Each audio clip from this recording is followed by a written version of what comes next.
King Louis wants revenge for his grandfather's defeats and sees an opportunity in the American War of Independence. French military intervention costs the country 1,500 million livres, money raised from borrowing and taxing poverty-struck peasants. The enormous bill hastens an impending financial crisis. America bankrupts France, in effect, because the debt which the French monarchy incurs in order to fight the American War of Independence turns out to be absolutely crucial in the financial situation of the French monarchy, because the French monarchy cannot pay those debts. As Louis sends money and troops across the Atlantic, Marie Antoinette is busy incurring debts of her own. Life at Versailles is a never-ending cycle of archaic ritual and formality.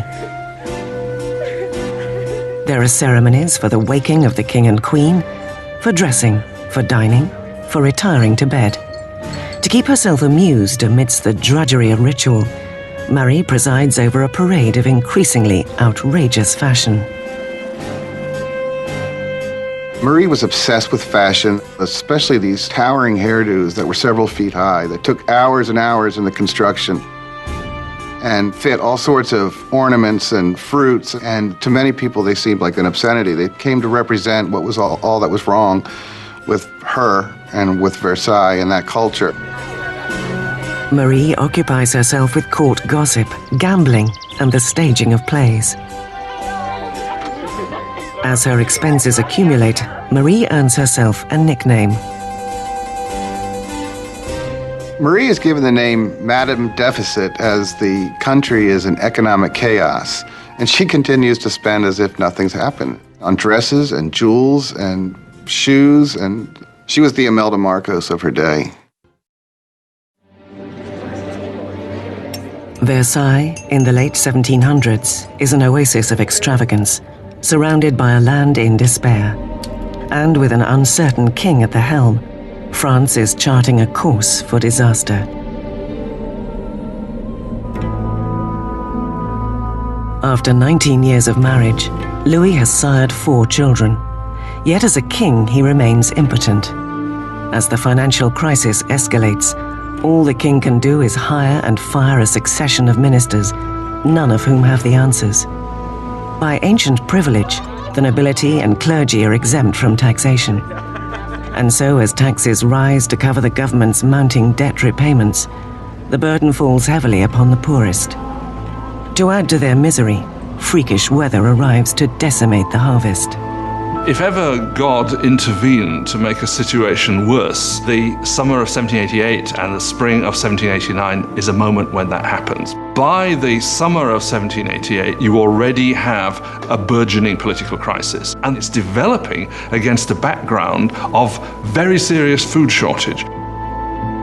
For the people of France in 1788, bread is the essence of life itself. Most ordinary people in France ate at least 2 pounds a day of bread. Bread was all important. Its price was immediately felt by everyone. If the price doubled, you were in big trouble. Under the financial mismanagement of Louis's government, the cost of bread skyrockets.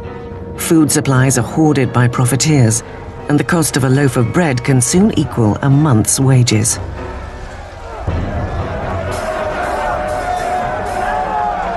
Hunger turns to rage. Bread riots break out across France.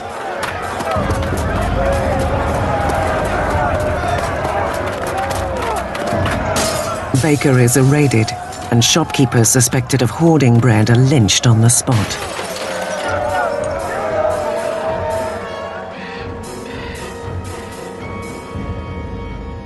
As the situation in the countryside worsens, there is a run of bad harvests, and attempts at deregulation only make things worse.